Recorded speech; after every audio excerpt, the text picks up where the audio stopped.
Miq Radio Ngjallja, ku dëgjojmë sërish në emisionin tonë Intervista e ditës. Sot kemi një të ftuar të veçantë, kemi pedagogun e muzikologjisë bizantine, zotin Theodor Peci, me cilin për të disa të herë ne zhvillojmë biseda, miku i radios Ngjallja. Mirë se na erdhët, zoti Theodor. Mirë se u qej patë. Në fakt sot do flasim për një temë të veçantë, do flasim për botimet e kishës ortodokse që janë zhvilluar nën kujdesin tuaj. Por kishim folur më parë që një ditë të veçantë, në një temë të veçantë do trajtonin pikërisht këto botime. Në fakt përpara nesh kemi 3 libra që janë botimet e kishës ortodokse, botimet Ngjallja, Tiranë 2020, Tiranë 2021, janë 2 librat e liturgjisë hyjnore, vëllimi i parë dhe i dytë, dhe Anastasimatari, një botim i vitit 2015. Atëherë, Theodor, le të bëjmë një ekspoze të këtyre botimeve që janë bërë nga kisha ortodokse nën kujdesin tuaj, patjetër. Fillimisht do të thosha që këto botime janë ndërmarrë nga foltumturia e tij kryepiskopi i ndjer Anastas, ai ka qenë sponsorizuesi dhe frymëzuesi në një farë mënyrë për botimin e këtyre librave. Dhe unë më së miri dhe botimin e parë të këtij libri e kam dedikuar foltumturisë së tij të ndjer tashmë Anastas, i cili vuri vulën një farë mënyre dhe inauguroi një farë mënyre këto botime muzikore, të cilat janë botime të veçanta dhe ekskluzive për realitetin shqiptar dhe për realitetin e kishës ortodokse autoqefalit të Shqipërisë për gjatë gjithë historisë së kësaj kishe. Fillimisht, arsyeja pse këto botime erdhën në jetë është shumë e qartë, sepse këto një farë mënyre duhet t'i kuptojmë në aspektin historik në radhë të parë, sepse kisha ortodokse që në momentin që në fillim të shekullit të 20, dim që filloi ajo iniciativa e adhurimit shqipfolës. Dhe që në momentin që bën ato përpjekjet e para për të futur gjuhën shqipe në adhurimin e kishës ortodokse të Shqipërisë, u ndje nevojshme në radhë të parë përkthimit teksteve liturgjike, të cilat e dim shumë mirë nga aspekti historik, ku atë ndërmarrjen kryesore e mori iniciativën dhe fillimin, domethënë, e kësaj nisme e ndërmori Imzot Fan Noli, ku bëri ato përkthimet monumentale, të themi, përkthimet për zgjedhje të librave liturgjik të kishës, të cilat gradualisht morën atë formë dhe u vendosën në adhurimin ortodoks. Por, siç e dim historikun, në fillim të shekullit të 20, ne këto botimet i përdonim dhe i këndonim në një farë mënyre, në një formë improvizimi. Nuk ekzistonte një repertor, ose nuk ishin një farë mënyre të adaptuara dhe të kompozuara në gjuhë shqipe. Dhe mund të themi që në vitet e para, një personalitet ka spikatur, i cili ndërmori iniciativën kryesore të adaptimit të melosit bizantin, dhe është konkretisht i ndjeri Dimitër Beduli, i cili bën përpjekjet e para, tentativat e para për një përshtatje, për një lloj adaptimi të melodive bizantine në gjuhën shqipe. Por këto ishin iniciativa të vogla, të cilat nuk përmbushnin nevojat që ka adhurimi dhe nuk ishin thjesht një piknisje. E dim shumë mirë edhe në aspektin historik që ne patëm një shkëputje prej disa dekadash për shkak të sistemit komunist, ku u ndaluar çdo lloj shprehje fetare, dhe për këtë arsye u ndërpre kjo iniciativë me ardhjen pastaj të demokracisë dhe të fronëzimit të kryepiskopit Anastas. Dim që filloi një ripërtëritje përgjithshme dhe patjetër dhe në aspektin muzikor filloi një lloj rigjallërimi. E dim shumë mirë dhe nga ana historike që shumë personalitete erdhën këtu në Shqipëri, të cilët ndihmuan, siç ishte atë Damaskin Grigoriati dhe për më tepër atë Justin Anthimiadi, që ishte një nga bashkëpunëtorët kryesorë të kryepiskopit të Ndjera Anastas, i cili ishte ai i cili ndërmori iniciativën më serioze dhe më sistematike për të sjellë një repertor në gjuhën shqipe në formën, në mënyrën dhe në brenda atyre njohurive dhe perceptimit të tij, domethënë në lidhje me shkrimin muzikor bizantin, me morfologjinë dhe kompozicionin. Ato ishin tentativat e pare ku Melos i Bizantin u mor ashtu siç ishte në origjinal dhe ju vun fjalët nga poshtë me një përshtatje të thjeshtë. Por këto ishin fazat e para të përshtatjes të Melosit, prandaj kjo ndihmoi në vitet e para të demokracisë, ndihmoi jashtëzakonisht shumë që të niste, të paktën të kishte një lloj rigjallërimi dhe në aspektin muzikor. Duke u thelluar më tepër edhe në aspektin teorik dhe muzikologjik të këtij arti muzikor, atëherë u specializuan ca njerëz, një prej cilëve jam dhe unë, ku u thellua më tepër në fushën e muzikologjisë dhe jo thjesht në ato të interpretimit psaltik, sepse ishte nevojshme në mënyrë që jo thjesht të kishim disa interpretues, pra disa psalt që të këndonin bukur muzikën bizantine dhe himnet e saj, por të shikoj dhe kjo pjesa tjetër e përpilimit të botimeve serioze, konform rregullave muzikologjike, gjuhësore dhe kompozicionale të artit psaltik në një gjuhë tjetër siç ishte gjuha shqipe.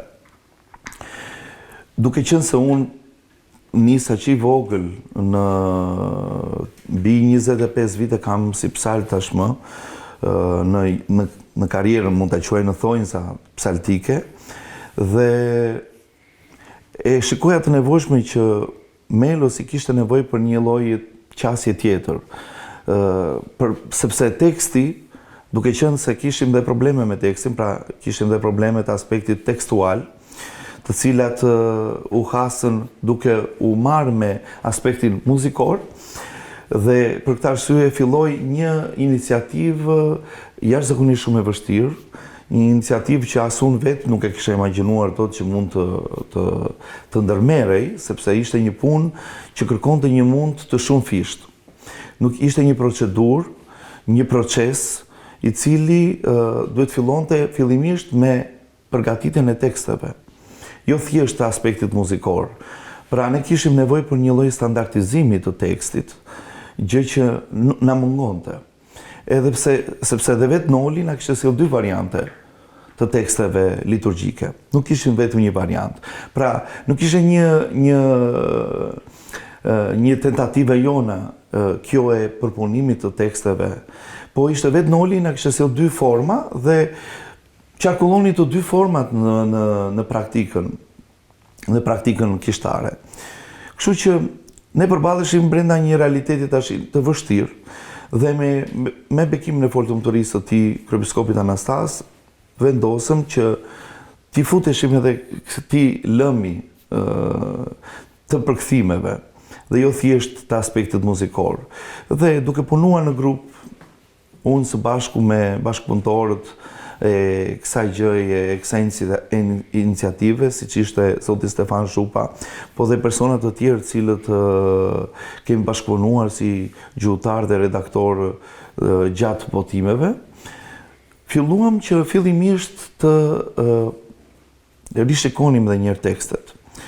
Dhe të parin tekst që ndërmorëm ishte pikërisht teksti që përmante libri muzikor i Anastasimotalit, që e përfshin libri liturgjik i 8 tingullshit ose lutjesore, si e njohim ndryshe.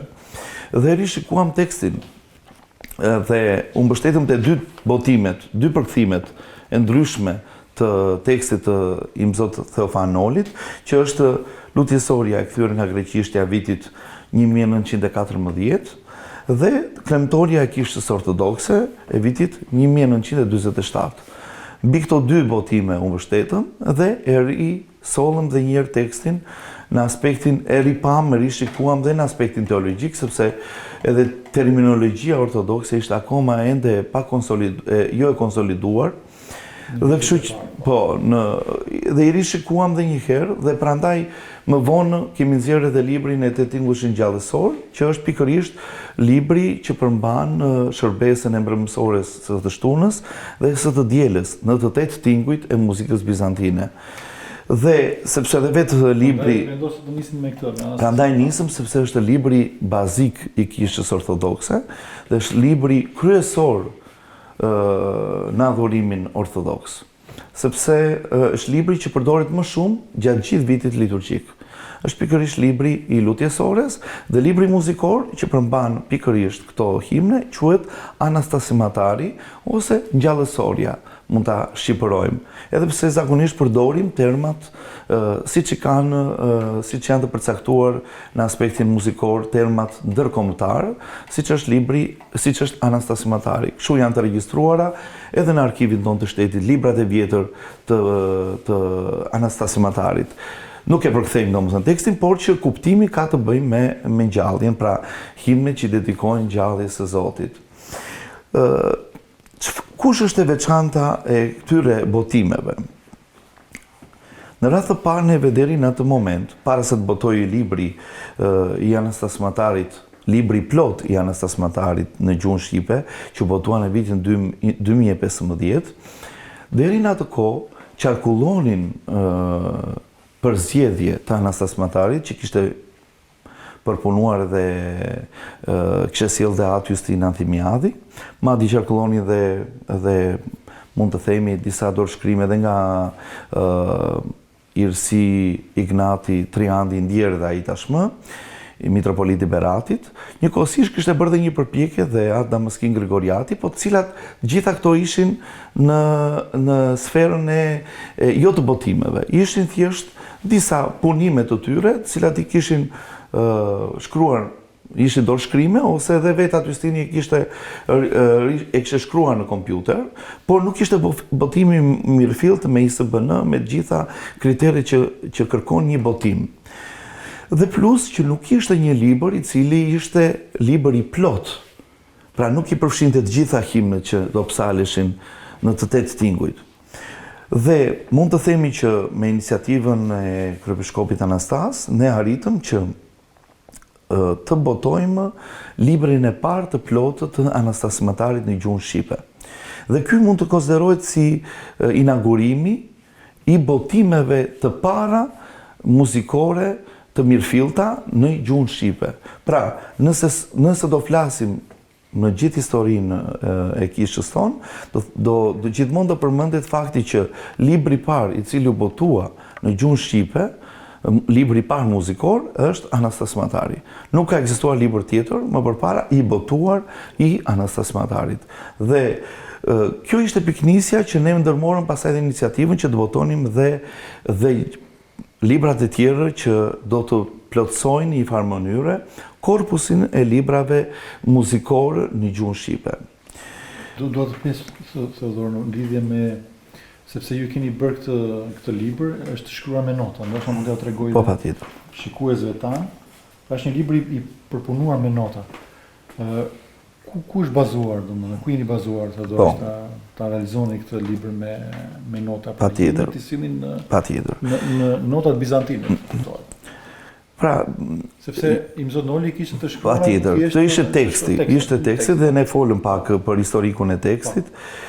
Por kjo ishte iniciativa e dytë, ose më saktë tentativa jonë e dytë e këtij procesi të vështirë që kërkonte një tjetër lloj përkushtimi dhe një tjetër lloj njohurie që shumë pak, jo më shumë pak, por këtu në Shqipëri ishte e panjohur. Po, sepse ka interes besoj të Kjo është edhe vlera. Tekst themi kishin pasur një tekst origjinal, u përpunua teksti, kuptohet edhe në gjuhën e sotme që flitet. Po.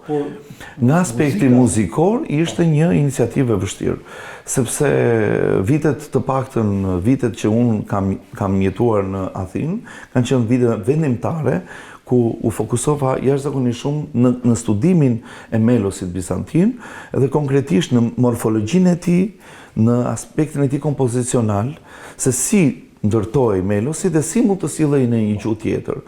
Dhe madje studimi im është studimi i tezës së masterit, ka qenë pikërisht melus i Anastasis Matarit në gjuhën shqipe, dhe kjo ka qenë edhe teza e mbrojtur në Universitetin e Aristotelit në Selanik, në lidhje me pikërisht këtë temë dhe këtë procedurë të vështirë të përçimit të melodive bizantine në një gjuhë tjetër. Sepse ideja qëndronte në faktin që në muzikën bizantine ekzistojnë 3 element që janë thelbësorë të ndërtimit të një himni, që është në radhë të parë është teksti, pra fjala, është melodia, është dhe ritmi. Por këto kanë një lloj hierarkie, sepse janë të ndërtuara shumë ndryshe nga kompozicioni perëndimor. Edhe një kompozitor perëndimor, pra i muzikës perëndimore, nuk arrin dot të perceptojë dot kompozicionin bizantin, sepse është komplet ndryshe. Është një botë më vete. Pra nuk kanë një ngjashmëri, nuk kanë pikat referimi të njëjta. Dhe pikërisht këto elemente që sapo përmenda kanë një lloj hierarkie ku në majë mund ta konsiderojmë si një lloj piramide këtë, dhe në majë të piramidës qëndron teksti. Ai është më i rëndësishëm. Ai është në majë. Dhe 2 elementet e tjerë që janë melodia edhe ritmi, të dy i nënshtrohen tekstit. Që do të thotë unë kur nisa punën time këtu në Tiranë dhe mora iniciativën për të ndërmarrë për melodizimin në një farë mënyrë të Anastasis Matarit, edhe të librave të tjerë, pikërisht këtu ishte prishur hierarkia e këtyre 3 elementeve. Në majë qëndronte melodia dhe teksti edhe ritmi ishin nën melodin. Pra është si të merr një melodinë që ishte bërë për një tekst tjetër, në një gjuhë tjetër, dhe mundohej tani të përshtasja të melodi për një gjuhë tjetër. Kjo ishte domethënë një gjë që dukej edhe në aspektin interpretativ, sepse nuk rrithte melodia. Pra, edhe teksti nuk shqiptoi siç duhej dhe krijoheshin shumë probleme të njëpasnjëshme, si në aspektin interpretativ, po ashtu dhe në aspektin e dëgjuesit. Dëgjuesi nuk arrinte të perceptonte dhe të merrte mesazhet, sepse nuk e ndihmonte melodia. Melodia kishte marrë një super fuqi, por në të kundërt ishte në të vërtetë, sepse teksti është primar. Dhe melodia është sekondare dhe ritmi krijohet në varësi të tekstit. Kështu funksionon në kompozicionin bizantin. Dhe puna ime këtu ka atë veçantinë dhe origjinalitetin, sepse janë sjellë në gjuhën shqipe tashmë të gjithë librat muzikor. Ne sot prezantojmë 3 libra, por në të vërtetë janë 10 libra, cilët janë gati, thjesht nuk janë botuar, nuk kanë parë dritën e botimit, 3 kanë parë dritën e botimit dhe pjesa tjetër janë akoma në proces botimi dhe të gjitha janë përpiluar me këtë lloj koncepti. Pra, ku primare ka qenë teksti dhe melodia ka veshur tekstin, pra ka qenë veshja e tekstit dhe ritmi është krijuar në varësi të tekstit poetik. Kështu që unë i rivendosa pikërisht këtë vura një standard të ri në të gjithë himnet bizantine në gjuhën shqipe. Dhe kjo është veçantia që gjithë brezat e mëvonshëm që do të studiojnë këto libra, do ta kuptojnë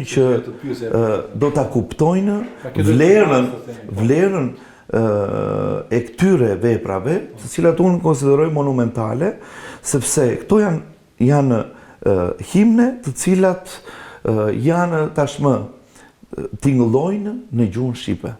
Tingëllojnë shqip dhe nuk përbën melodia më pengesë, por melodia e përforcon në një farë mënyre tekstin tashmë. Këto mund të shërbejnë si një bazë të dorë që ndoshta edhe profesor të ardhshëm që mund të kenë përmirësime, themi, edhe për shkak të gjuhës edhe pra nuk përkullojnë, por kjo mbetet baza. Por këtu do kuptojmë që ashtu siç janë kompozuar në gjuhën origjinale, për shembull nga Petro Peloponezi, Anastasis Matari flas, ose edhe Ioan Protopsalti, ku janë në 2 burimet në cilën unë jam mbështetur në koncept, në koncept kompozicional dhe jo thjesht të huazoj meloditë e tyre dhe unë t'juve fjalët nga poshtë. Këto janë unike. Këto janë unike sepse një person që njeh shkrimin bizantin, shkrimin muzikor bizantin dhe mund të lexojë Anastas Matarin ose çfarë do lloj libri tjetër, e kupton që nëse krahason, bën një krahasim midis marrim si shembull O Zot thirat e ty në tingull të parë që është në gjuhën shqipe dhe O Zot thirat e ty Kyrie ke kraksa në original, do kuptoj diferencën melodike të këtyre dy. Pra nuk është një kopje. Nuk është një kopje, sepse po t'ishte një kopje, ne nuk do kishim nevojë të bënim këto botime të reja, por do ndiqnim botimet që kishim deri në atë kohë, cilat ishin kopje e originalit. Të shtohet edhe vlera e botimit. Kjo është vlera, sepse ka bërë përshtypje edhe fjala që ka shkruar kryepiskopi aty në hyrje të. Patjetër. Dhe ai e thekson rëndësinë e këtyre botimeve kaq të rëndësishme për muzikën bizantine, por edhe për zhvillimin edhe të melodisë bizantine. Patjetër, sepse qëllimi këtyre nuk është thjesht të paraqesim melodikisht ca himne, por është qëllimi dhe i muzikës bizantine. Është që besimtari të kuptojë mesazhet që përcjellin këto himne. Nëse besimtari vështirësohet të kuptojë kuptimin e tekstit, duke e kënduar ti, atëre ti ke humbur, ke dështuar qëllimin. Dhe nëse neve do sillni një produkt, thjesht një adaptim, por jo një produkt original, atëre do ishte një diçka e kot. Si ka një tendencë në fakt, do të sillet një kopje, po kjo u bë, ne e kaluam këtë fazë. Pra ne e kaluam këtë fazë, por deri në vitin 2015 ishin kaq vite që u përdorën ato lloj të kishim diçka të tonë. Ne duhet të kishim diçka që tingëllonte shqip.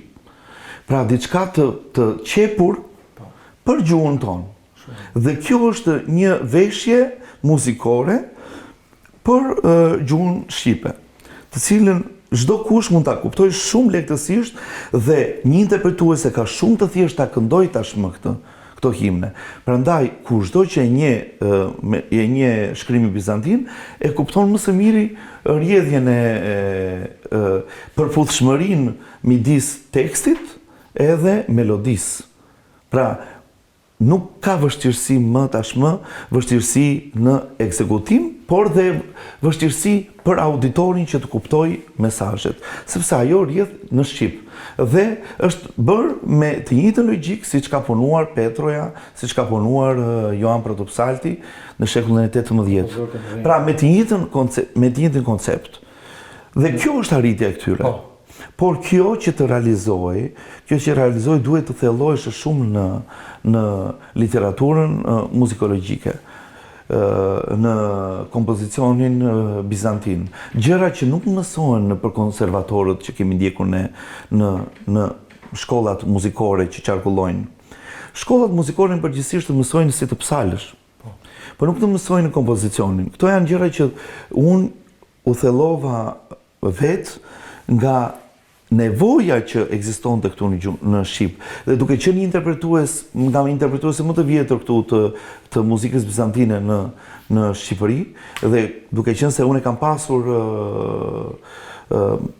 pasion që i vogël që të interpretoj melosin bizantin, dhe i dija problematikat që kam hasur që prej fëmirisë dhe deri në ditën kur arrita që të ngjizej gjithë ajo problematikë, të fillonte të merrte formë, sepse nuk është se këto u realizuan në një ditë, po kjo është një produkt i një procedure të gjatë që u finalizua në koncept, pra unë gjizë pastaj, dhe që filloj dhe mori jetë pastaj në të gjithë librat. Sepse, si që është Anastas Matari, që u botua në vitin 2015, që është baza dhe themeli, ashtu doli pastaj edhe liturgjia hynore vëllimi 1. Bëhet fjalë, kemi 2 vëllime të liturgjisë hynore. Këto janë libra që nuk kanë ekzistuar asnjëherë më parë në gjuhën shqipe. Do ndalemi edhe tek ato, thjesht janë perceptuar, janë konceptuar në këtë, dhe siç janë këto të treja, kemi librin e triodit muzikor, kemi javën e madhe, muzikore, kemi 50 orën muzikore, kemi 2 vëllime të kremtores muzikore, kemi Irmologjon muzikor, kemi edhe një antologji muzikore që përfshin pjesët statike të shërbesave. Pra janë 10 libra seri që përbëjnë kolanën, korpusin e librave muzikor në gjuhën shqipe dhe është dhe një libër teorik i muzikës bizantine. Pra janë 11 botime në tërësi, cilët akoma nuk janë botuar, por që Zoti para do mendoj që do t'i botojmë të gjitha. Janë përfunduar, janë të përfunduara. Domethënë ne i vëmë në praktik, domethënë fillimisht gjithë këto libra kanë kaluar nga praktika. Nuk janë thjesht një eksperiment që ka dalë nga zyra ime, domethënë janë testuar dhe nuk janë vepra eksperimentale që shkruhen në zyrë dhe botohen. Këto janë vepra të cilat janë vënë në praktik, konkretisht në katedralen këtu, për vite me radhë, janë testuar, janë të kryekisha e kishës së Shqipërisë, domethënë, dhe janë vënë në sprovë, janë sprovuar dhe rrjedhin dhe ne i psalim në mënyrë të vazhdueshme. Pra, ne me këto libra punojmë tashmë. Nuk punojmë asnjë lloj libri tjetër.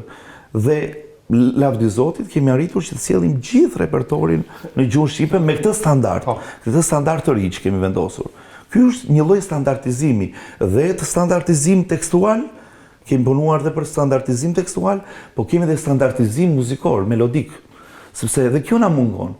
Prandaj dhe krijohen shpeshherë, janë krijuar deri vonë lloj-lloj variantesh me këto botime, me inaugurimin e këtyre botimeve, me korin bizantin të psaltë të Veshunian Kukuzelit, me përpjekjet që kemi bërë në për koncerte, në për festivale, në për YouTube, në përmjet emisioneve të radios gjallë, siç është dhe një prej tyre është dhe ky këtu, po dhe emisionet të tjera, dhe në përmjet transmetimit të shërbesave, ne kemi ndikuar në mënyrë indirekte dhe në standardizimin melodik të himneve, sepse ne kjo na mungon. Domethënë na mungon sepse ndryshe mund ta kenë kënduar një himn përpara, dikush tashmë janë futur brenda një kanali të gjithë himnet, në mënyrë që të gjithë tashmë të mësojnë himnet brenda këtij standardi të ri. Dhe një standard i cili është shkencor, është i mbështetur mbi shkencën e muzikologjisë, pra mbi kriteret e muzikologjisë bizantine, dhe duke ruajtur vlerat gjuhësore, pra vlerën e gjuhës tonë, dhe gjithçka dhe patjetër duke pasur një saktësi teologjike. Sepse dhe kjo na mungonte, sepse ne nëse s'kemi një saktësi teologjike, nëse s'kemi nuk rrjedhin mirë në gjuhën shqipe, nuk janë të shqipëruara, dhe jo thjesht të kemi disa përkthime, thjesht për të pasur disa përkthime, por kemi përkthime cilësore, me një standard të lartë gjuhësor dhe serioz dhe larg dialektalizmave, por një diçka serioze, zyrtare dhe e standardizuar tashmë, që kur e lexon ti mban e dëgjon dhe kënaqesh ta dëgjosh. Domethënë plus dhe aspekti melodik që e përforcon të gjithë këtë dhe jep vlerë akoma më tepër të gjithë këtyre elementeve të tjerë. Në vitin 2020-2021 botuat edhe vëllimin e parë dhe të dytë të liturgjisë hynore. Ne kishim një liturgji hynore, kishim një muzikë që këndohej te kjo. Këtë e kemi dëgjuar, të vjetrit e mbanin mend.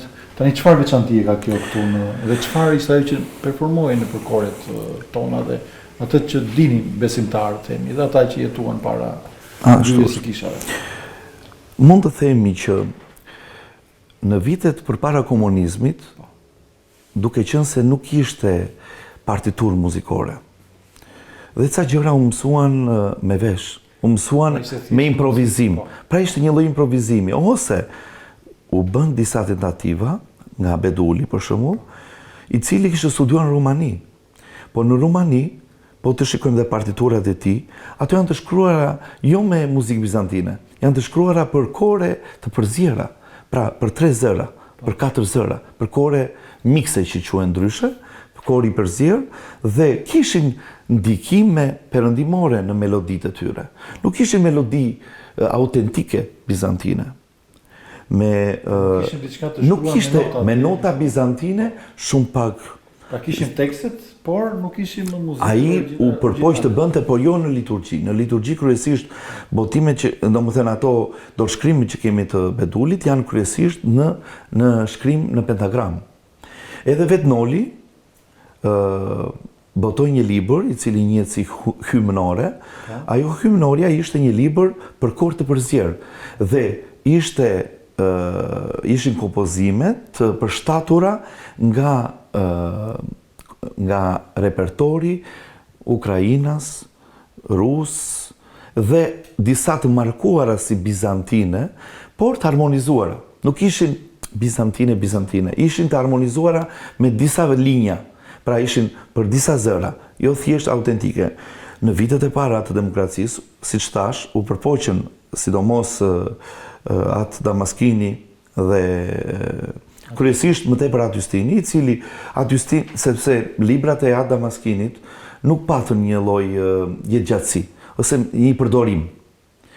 Edhe pse në liturgji kishte bërë një punë më të madhe, por nuk ishte ajo mënyra e përshtatjes e cila nuk përshtatej dot edhe në interpretim, nuk u përhapën. Kurse atë Justini u përpoq, bëri një liturgji, por ishte vetëm një liturgji, një lloj varianti liturgjie.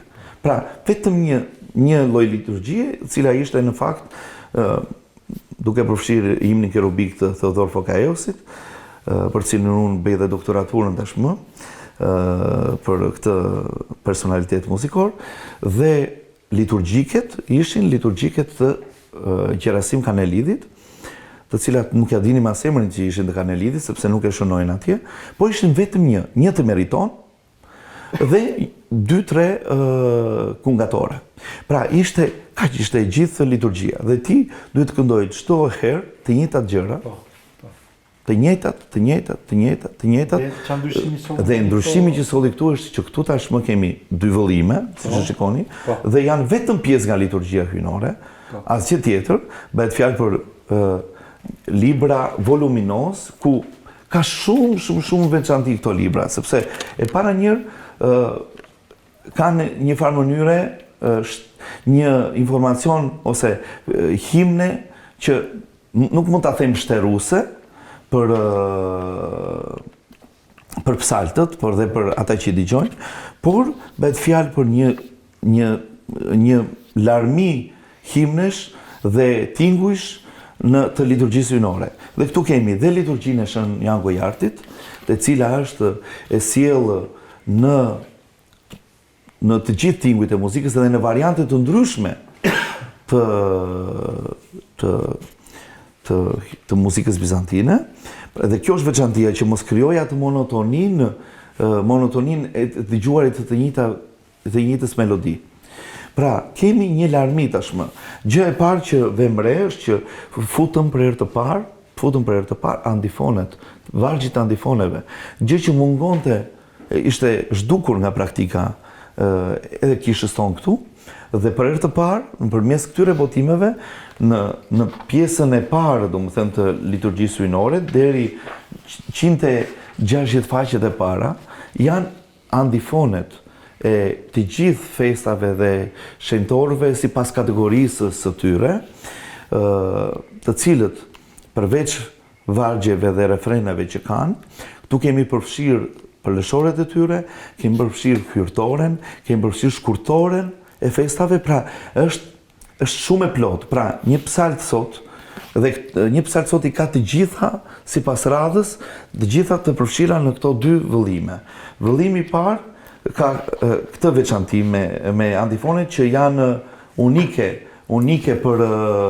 unike për traditën liturgjike dhe muzikore, se s'kanë ekzistuar dhe nuk janë të botuara në libra të tjerë.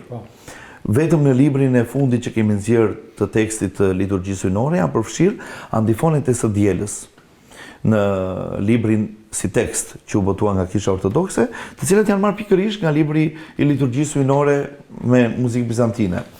Dhe ajo që pason është fakti që kemi të përfshira tipikat për herë të parë qëndrimet e tipikave, që nuk kanë ekzistuar asnjëherë, domethënë variante të ndryshme të tipikave. Kemi pastaj gjithë variantet e shenjë perëndi të kompozuara në shqip me jashtëzakonisht shumë variante, po të shikojmë gjithë përmbajtjen këtu, është shumë e pasur përmbajtja, sepse kemi himnin trishentor, kemi fuqitë të himnit trishentor në disa variante. Kemi pasaj në tinguj të tjerë himnin trishentor, në tingull të parë, tërthorët të parit, kemi shenjë perëndi të jerores, kemi sa u pakzuat më Krishti në disa variante, fuqitë e sa u pakzuat në disa variante nga kompozitorë të ndryshëm, sa u pakzuat e jerores, kemi kryqi tënd, fuqi të jerores, do më thënë, pjesët e mëshimit kryepriftëror, famat e gjithë mitropolitëve, duke filluar nga Patriarku Ekumenik dhe duke vazhduar pasaj nga gjithë mitropolitë e Kishës së Shqipërisë, famat e tyre, nga kryepiskopi Berati, Gjirokastër, gjithë me radhë, mitropolit, himnet e dorëzimit, kemi paravargun e apostullit të së dielës, aliluarët në disa variante, aliluarët që themin liturgji, që janë kompozuar në disa forma me vargjet e tyre. Kemi lavdim më ty për shumë vjetë, himne kerubike. Mund të kemi himne kerubike vetëm në tingull të parjes, kur të numërojmë këtu. Kemi, janë 14 himne kerubike vetëm në tingull të parë. Pastaj kemi edhe në tingull të dytë, mbi diku të 10 variante. Për çdo tingull ka afërsisht nga 6, nga 7 variante të himneve kerubike. Në mënyrë që edhe psalti mos mërzitet duke thënë të njëjtat, po dhe auditori që dëgjon mos mërzitet duke dëgjuar të njëjtat pjesë dhe mos krijohet monotoni në kish, por dhe njëkohësisht to janë menduar dhe konceptuar që të shërbejnë për çfarë do dhe rasti.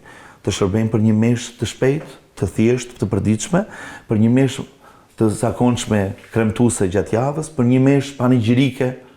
Janë menduar për të gjitha rastet për nga gjatësia. Domethënë për nga shkalla e kozjatjes të këtyre pjesëve.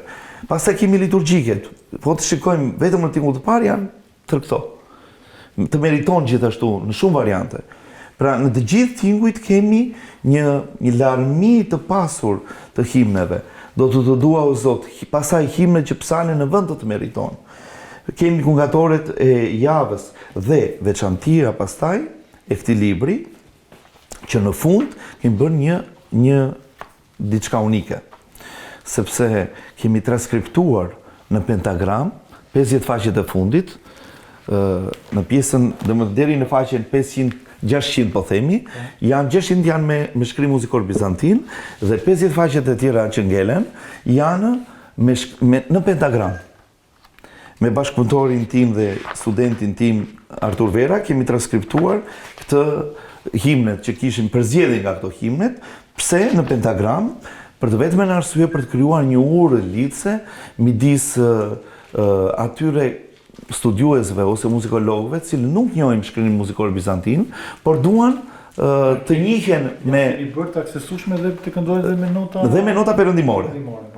Pra, vëllimi i parë i liturgjisë ka dhe pra ruajmë një lloj tradite të themi. Patjetër, tradita është muzika bizantine me shkrim bizantin.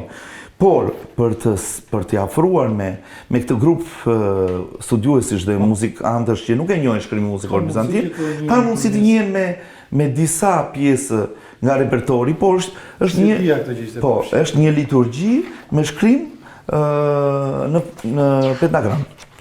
Dhe monofonike, pra me izë dhe me ison, të përcaktuar, dhe është diçka unike, sepse, për shembull, kur çdo që tjetë, mundet nëpërmjet këtij materiali, mund të këndojnë muzikë bizantine duke gjithë liturgjinë hyjnore, nga fillimi deri në fund. Madje kam futur disa variante të disa himneve, jo vetëm një variant. Kështu që mundet çdo kush që nuk e njeh shkrimin muzikor bizantin, të referohet shkrimit në pentagram. Dhe është një urë lidhse dhe për studim, por dhe për interpretim për dikë që nuk e njeh. Dhe për koret, për shembull, dhe për korin, edhe për korin mix mundet ta lexoj ato, ta studioj. Është veçanti. Kurse villimi i dytë ka është akoma dhe një risi e madhe këtu, sepse Vetëm ky është një risi se bëhet fjalë për 650 faqe.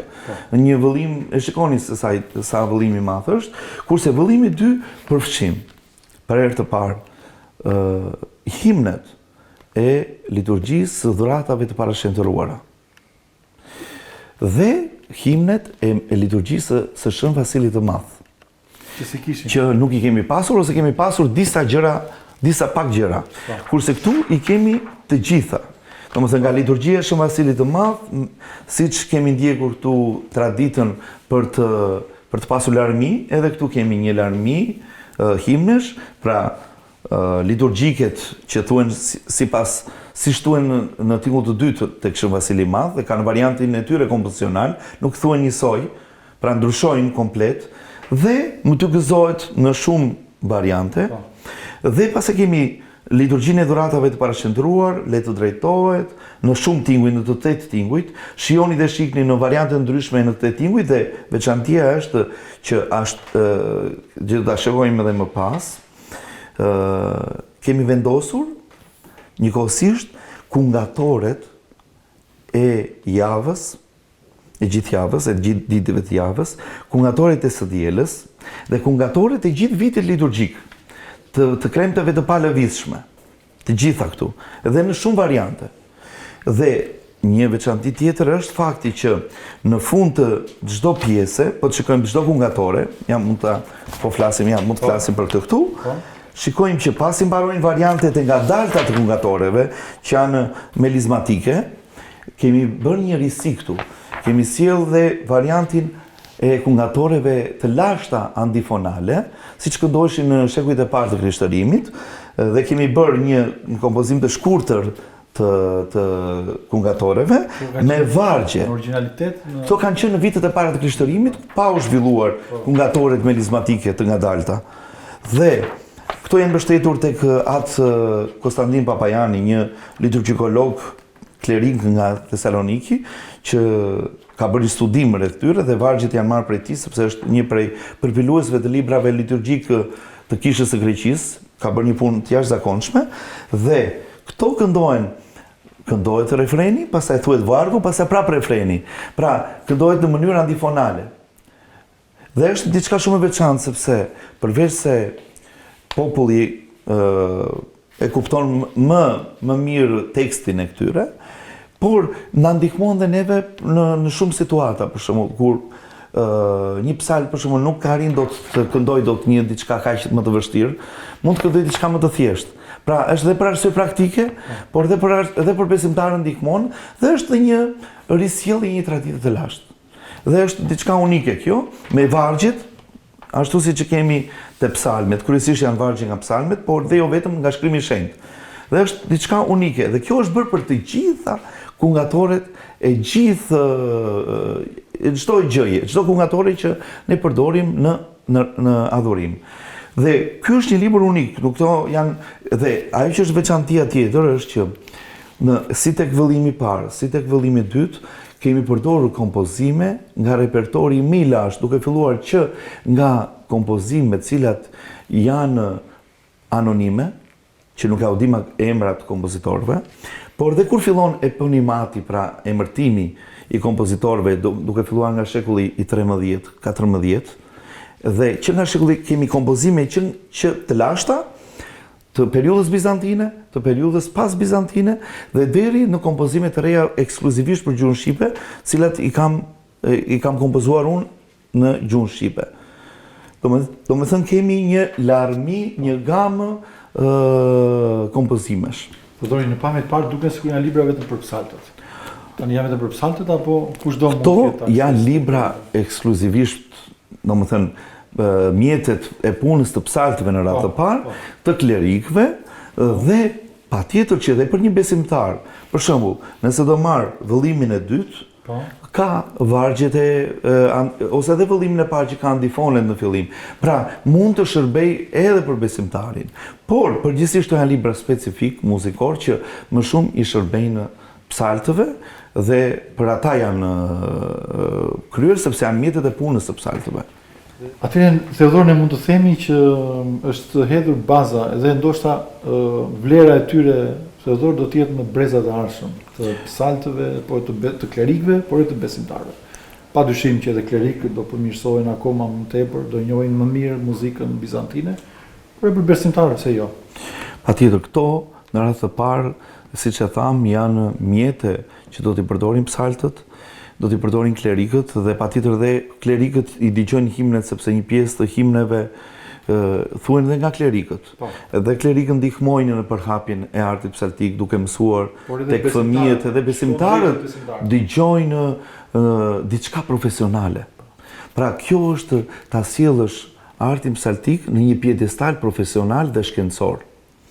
Dhe ne me hirin e Zotit dhe me bekimet e të ndjerit folëtimtarisë Anastas, por duhet të siguroj edhe publikun që na dëgjon që edhe folëtimtari Johani është jashtëzakonisht shumë i befasuar dhe i maknitur. Ai ka qenë një ndër personat që ka bërë promovimin e Anastas Matarit në qytetin e Korçës, e kemi promovuar dhe është dhe ai një nga personat që do ta mbështesë veprën botimin e gjithë këtyre veprave, sepse këto janë vepra që do t'i shërbejnë, janë vlerat të një komuniteti. Ashtu siç krenohemi me kodikët muzikore, kodikët që janë në arkivin e shtetit, këto janë kodikët e rinj tashmë, po nuk janë më në greqisht, po janë në gjuhën shqipe.